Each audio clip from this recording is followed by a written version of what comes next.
Hello guys, in this video I am going to show you how to enable notifications on gate connections in the Alaska Airlines application. But first I just want to mention, don't forget to subscribe to my channel, because at 10,000 subscribers I am going to show you my whole YouTube revenue statistics and growth strategy, as well as how to make money online. Let's jump into it.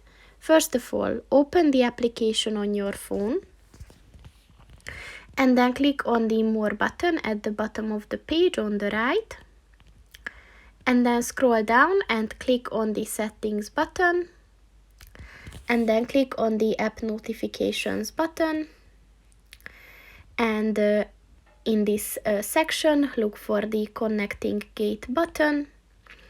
And in order to enable it, just click on the white circle next to it, and once it turns green, the notifications are on. So that's pretty much it for this video, guys. See you in the next one. Goodbye.